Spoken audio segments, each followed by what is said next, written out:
أعوذ بالله من الشيطان الرجيم بسم الله الرحمن الرحيم.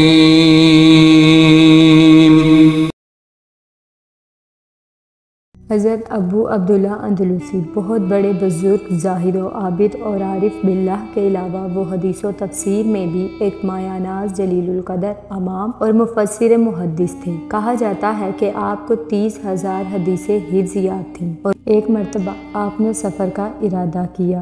آپ کے شاگرد اور مرید کی جماعت میں سے بہت سے شاگرد اور مرید بھی آپ کے ساتھ چلنے لگے، جن میں حضرت جنید بغدادی رحمۃ اللہ علیہ اور حضرت شبلی رحمۃ اللہ علیہ بھی تھے۔ حضرت شبلی رحمۃ اللہ علیہ نے فرمایا کہ ہمارا قافلہ خدا تعالیٰ کے فضل و کرم سے نہایت امن و ایمان اور آرام و سکون اور اطمینان کے ساتھ منزل با منزل مقصود کی طرف جا رہا تھا اور آگے بڑھ رہا تھا۔ ہمارا گزر عیسائیوں کی ایک بستی پر ہوا۔ نماز کا وقت ہو چکا تھا، لیکن پانی کے نہ ہونے کی وجہ سے ہم اب تک نماز ادا نہ کر سکے تھے۔ ہم نے بستی میں پہنچ کر پانی تلاش کیا۔ ہم نے بستی کا چکر لگایا۔ اس دوران ہم چند مندروں اور گرجا گھروں پر پہنچے، جن میں آفتاب پرستوں، یہودیوں اور صلیب پرستوں، نصرانیوں کے رہبان اور پادریوں کا مجمع تھا۔ کوئی آفتاب کو پوجتا، کوئی آگ کی پوجا کرتا تھا، اور کوئی صلیب کو اپنا قبلہ حاجات بنائے ہوئے تھا۔ ہم نے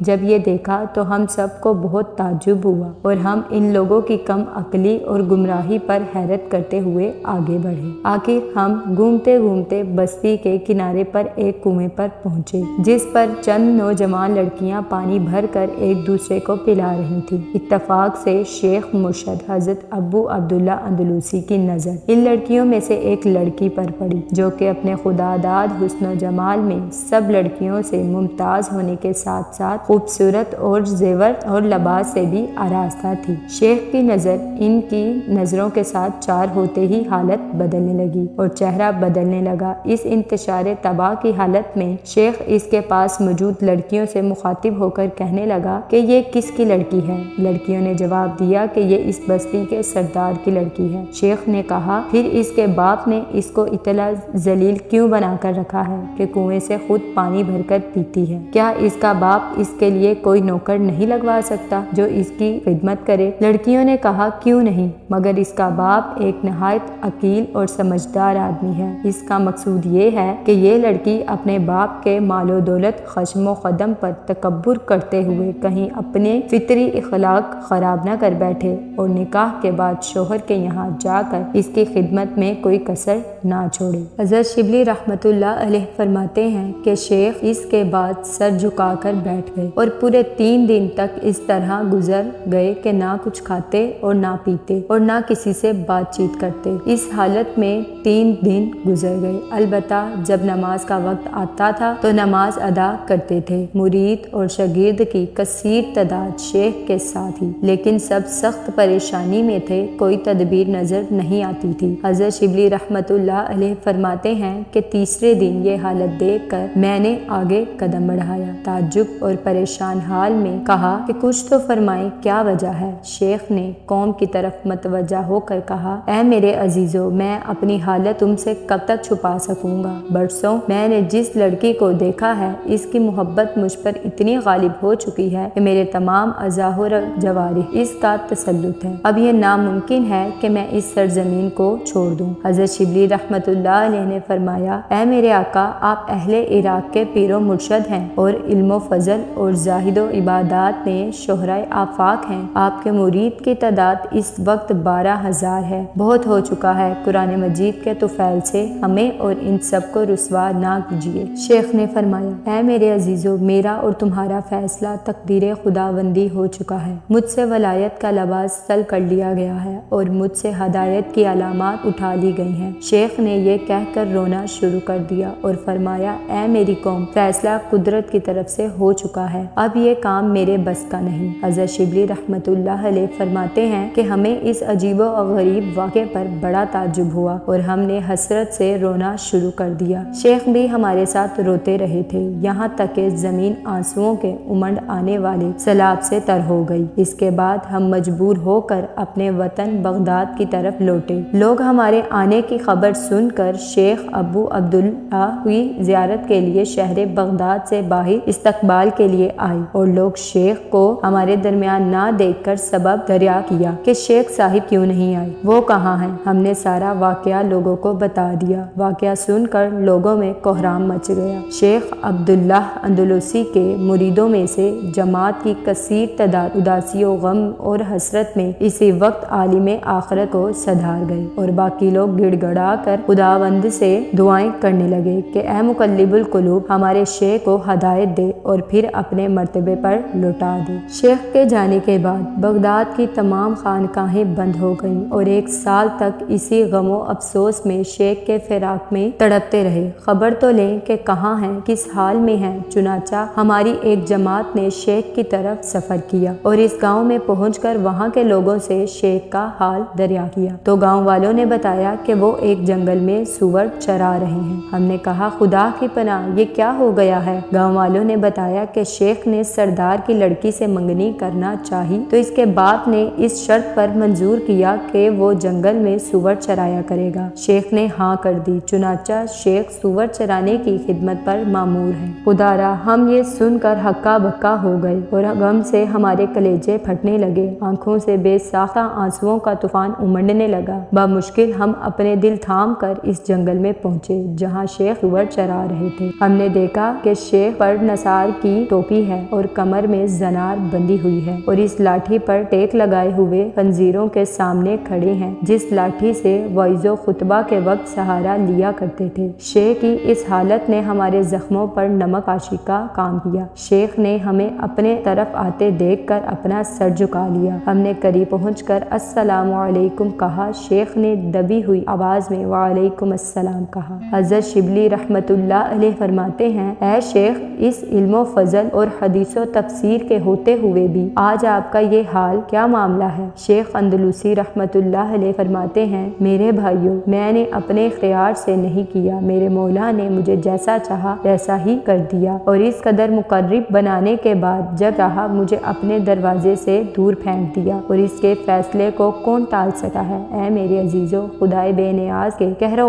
غضب سے ڈرو، اپنے علم و فضل پر غرور نہ ہو۔ اس کے بعد شیخ نے آسمان کی طرف نظر اٹھا کر کہا اے میرے مولا، میرا گمان تیرے دربار میں ایسا تو نہ تھا کہ تو مجھے ذلیل و خوار کر کے اپنے دروازے سے نکال دے گا؟ اور یہ کہہ کر خدا سے گلا شکوہ کرنا اور رونا چلانا شروع کر دیا۔ شیخ نے آواز دے کر کہا کہ اے شبلی رحمت اللہ علیہ، اپنے غیر کو دے کر عبرت حاصل کرو، یعنی نیک بخت وہ ہے جو دوسروں کو نصیحت کرے۔ حضرت شبلی رحمت اللہ علیہ نے فرمایا تھوڑی دیر کے بعد شیخ نماز سے فارغ ہوئے اور ہماری طرف متوجہ ہو کر بیٹھ گئے۔ حضرت شبلی رحمت اللہ علیہ فرماتے ہیں کہ ہم اس خدائے قدیم و علیم کا 1000 بار شکر گزار ہیں جس نے آپ کو ہم سے جدا کر کے پھر ملایا اور ہماری جماعت کی رونق بکھر جانے کے بعد پھر درست فرما دی۔ آپ ذرا بیان تو فرمائیے کہ شدید انکار کے باوجود پھر آقا آنا کیسا ہوا؟ شیخ فرماتے ہیں میرے دوستو، جب تم مجھے چھوڑ کر واپس ہوئے تو میں نے خدا کی بارگاہ میں گڑ گڑا کر اللہ سے دعا کی کہ خداوند مجھے اس مصیبت سے نجات دے، میں تیرا خطا کار بندہ ہوں۔ خدا تعالیٰ نے میری آواز سن لی، میرے سارے گناہ معاف کر دیے۔ حضرت شبلی رحمت اللہ علیہ نے فرمایا کیا آپ کے اس آزمائش کا کوئی سبب تھا؟ حضرت شیخ نے فرمایا ہاں، جب ہم گاؤں میں اترے اور بت خانوں اور گرجا گھروں میں ہمارا گزر ہوا، آتش پرستوں اور صلیب پرستوں کو غیر اللہ کی عبادت میں مشغول دیکھ کر میرے دل میں تکبر اور بڑائی پیدا ہوئی کہ ہم مومن و محدین اور یہ کم وقت کیسے جاہل اور احمق ہیں کہ بے حس و بے شعور چیزوں کی پرستش کرتے ہیں۔ مجھے اسی وقت ایک غیبی آواز آئی کہ یہ ایمان و توحید جو کچھ بھی تمہارا ذاتی کمال نہیں، یہ سب کچھ ہماری توفیق سے ہے۔ کیا تم اپنے ایمان کو اپنے اختیار میں سمجھتے ہو جو ان کو حقیر سمجھتے ہو؟ اور اگر تم چاہو تو ہم تمہیں ابھی بتلا دیں۔ اور مجھے اسی وقت یہ احساس ہوا کہ گویا ایک پرندہ میرے قلب سے نکل کر اڑ گیا جو کہ در حقیقت حقیقت ایمان تھا۔ حضرت شبلی رحمۃ اللہ علیہ نے فرمایا کہ اس کے بعد ہمارا قافلہ نہایت خوشی اور کامیابی کے ساتھ بغداد پہنچا۔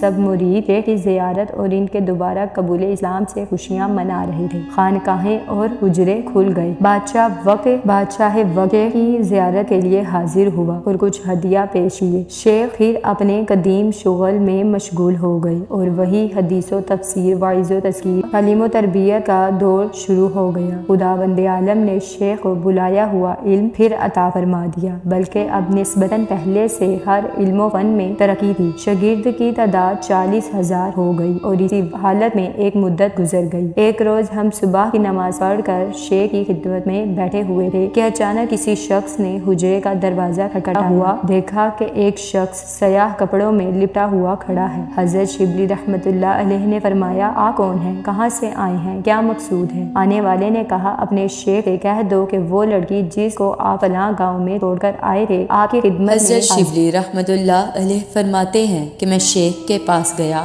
واقعہ بیان کیا۔ حضرت شیخ سنتے ہی زرد ہو گئے اور خوف سے کانپنے لگے۔ اس کے بعد اس لڑکی کو اندر آنے کی اجازت دی گئی۔ لڑکی شیخ کو دیکھتے ہی زارو قطار رونے لگی۔ شدت غم دم لینے کی اجازت نہیں دیتا تھا کہ کچھ کلام کرے۔ شیخ نے لڑکی سے مخاطب ہو کر کہا، تمہارا یہاں کیسے آنا ہوا اور یہاں تک تمہیں کس نے پہنچایا؟ لڑکی نے کہا، اے میرے سردار، جب آپ ہمارے گاؤں سے رخصت ہوئے اور مجھے خبر ملی تو میری بے چینی اور بے قراری جس حد تک پہنچی تھی اس کو میرا دل ہی جانتا ہے۔ نہ بھوک رہی نہ پیاس، نیند تو کہاں آتی۔ میں رات بھر اسی اضطراب میں رہ کر صبح کے قریب ذرا لیٹ گئی تھی اور اس وقت مجھ پر نیند غالب آ گئی۔ اسی حالت میں نے خواب میں ایک شخص کو دیکھا جو کہہ رہا تھا کہ اگر تو مومنات میں داخل ہونا چاہتی ہے تو بتوں کی عبادت چھوڑ دے اور شیخ کی اتباع کر اور اپنے دین سے توبہ کر کے شیخ کے دین میں داخل ہو جا۔ لڑکی کہتی ہے کہ میں نے اسی عالم خواب میں اس شخص کو مخاطب ہو کر کہا، شیخ کا دین کیا ہے؟ تو اس شخص نے بتایا کہ شیخ کا دین دین اسلام ہے۔ میں نے کہا، اسلام کیا چیز ہے؟ اس نے کہا کہ اس بات کی دل اور زبان سے گواہی دینا کہ اللہ کے سوا کوئی معبود نہیں اور محمد مصطفیٰ صلی اللہ علیہ وسلم اس کے برحق رسول اور پیغمبر ہیں۔ میں نے کہا، تو ٹھیک ہے، میں شیخ کے پاس کس طرح پہنچ سکتی ہوں؟ اس شخص نے کہا، ذرا آنکھیں بند کر لو اور اپنا ہاتھ میرے ہاتھ میں دے دو۔ لڑکی نے کہا، ٹھیک ہے۔ یہ کہا اور میں کھڑی ہو گئی اور اس کے ہاتھ میں نے اپنا ہاتھ دے دیا۔ وہ شخص میرا ہاتھ پکڑے ہوئے تھوڑی دور چل کر بولے، بس کھول دو۔ چنانچہ میں نے اپنی آنکھیں کھولی تو اپنے آپ کو دجلہ، ایک نہر ہے جو بغداد کے نیچے بہتی ہے، کے کنارے پایا۔ اب میں پریشان ہو گئی اور میں آنکھیں پھاڑ پھاڑ کر ادھر ادھر دیکھ رہی تھی کہ میں چند منٹوں میں کہاں سے کہاں پہنچ گئی۔ اس شخص نے حجرے کی طرف اشارہ کر کے کہا کہ یہ سامنے شیخ کا حجرہ ہے، وہیں چلی جا اور شیخ سے کہہ دو کہ آپ کا بھائی حضرت خضر علیہ السلام آپ کو سلام کہتا ہے۔ میں اس شخص کے اشارے کے موقف یہاں پہنچ گئی اور اب آپ کے خدمت کے لیے حاضر ہوں، مجھے مسلمان کر لیجئے۔ شیخ ابو عبداللہ اندلوسی رحمۃ اللہ علیہ نے اس لڑکی کو مسلمان کر کے اپنے پڑوس کے ایک حجرے میں ٹھہرا لیا کہ یہاں عبادت کرتی رہو۔ لڑکی عبادت میں مشغول رہی اور زاہد و عبادت میں اپنے شریک کثیر لوگوں سے سکت لے گئی۔ دن بھر روزہ رکھتی اور رات بھر اپنے مالک حقیقی سے بے نیازی کے سامنے ہاتھ باندھے کھڑی رہتی۔ محنت سے بدن ڈھل گیا، ہڈی اور چمڑے کے سوا کچھ نظر نہیں آتا تھا۔ آخر اسی میں مریض ہو گئی اور مرض اتنا بڑھ گیا کہ موت کا نقشہ آنکھوں کے سامنے آگے آنے لگا اور اب اس کا سفر آخرت آن پہنچا۔ اس کے دل میں اس کے سوا کوئی حسرت باقی نہیں رہی کہ ایک مرتبہ شیخ کی زیارت سے اپنی آنکھیں ٹھنڈی کر لی جائیں، کیونکہ جس وقت سے اس حجرے میں مقیم ہوئی تھی اسی وقت سے نہ شیخ نے اس کو دیکھا تھا اور نہ ہی شیخ کی زیارت ہو سکی، جس سے آپ چند گھڑی کے مہمان کی حسرت و غم کا اندازہ کر سکتے ہیں۔ آخر شیخ کو بلاوا بھیجا کہ موت سے پہلے ایک مرتبہ میرے پاس آ کر مجھے اپنی زیارت کروا دیجیے۔ شیخ یہ سن کر فوراً تشریف لائے، جہاں وہ لڑکی حسرت بھری نگاہوں سے شیخ کی زیارت کے لیے ترس رہی تھی، مگر آنکھوں میں آنسوؤں کی لڑی آنکھوں سے ایک نظر بھی دیکھنے کی مہلت نہیں دیتی تھی۔ لیکن اس لڑکی کی زبان بے زبان یہ کہہ رہی تھی، دمِ آخر ہے ظالم دیکھ لینے دے، نظر پر کر صدا پھر دیدائے در کرتے رہنا اشک افشانی۔ آخر شیخ صاحب آئے تو لڑکی نے لڑکھڑاتی ہوئی زبان اور بیٹھی ہوئی آواز سے سے اتنا لفظ کہا، السلام علیکم ورحمۃ اللہ وبرکاتہ۔ شیخ نے شفقت آمیز آواز سے سلام کا جواب دینے کے بعد فرمایا، تم گھبراؤ نہیں، انشاءاللہ عنقریب ہماری ملاقات جنت میں ہونے والی ہے۔ لڑکی شیخ کے نازحانہ کلمات سے متاثر ہو کر خاموش ہو گئی، اور اب یہ خاموشی اور مہر سکوت صبح قیامت سے پہلے نہ ٹوٹے گی۔ اس خاموشی پر کچھ دیر نہیں گزری تھی کہ مسافر آخرت نے اس دارائے فانی کو خیر آباد کہا، انا للہ و انا الیہ راجعون۔ شیخ اس لڑکی کی وفات پر غمزدہ ہوئے، مگر شیخ کی حیات بھی دنیا میں چند روز سے زائد نہیں رہی۔ حضرت شبلی رحمت اللہ علیہ فرماتے ہیں، چند ہی روز کے بعد شیخ صاحب اس عالم فانی سے رخصت ہوئے۔ کچھ دنوں کے بعد میں نے شیخ کو خواب میں دیکھا کہ جنت کے ایک پرفضا باغ میں مقیم ہے، اور 70 حوروں سے آقا نکاح ہوا ہے، جن میں پہلی وہ عورت ہے جس کے ساتھ دنیا میں نکاح ہوا، اور وہ عورت یہی لڑکی تھی، اور اب وہ دونوں عبدالآباد جنت کی بیش قیمتی نعمتوں میں خوش و خرم ہیں۔ حاضرین، اس واقعے سے معلوم ہوا ہے کہ بے شک یہ تکبر ایسی بری بلا ہے کہ شیخ المشائخ کو بھی کہاں سے کہاں تک پہنچا دیتی ہے۔ اللہ تعالیٰ ہی محض اپنے فضل و کرم سے اس معصیت سے بچا سکے ہیں۔ یا اللہ، آپ سے ہماری دعا ہے کہ آپ ہم کو ایسی تکبر بری زندگی سے بچنے کی توفیق عطا فرمائیں، آمین، اور اس واقعے سے عبرت حاصل کرنے کی توفیق عطا فرمائیں، آمین ثم آمین۔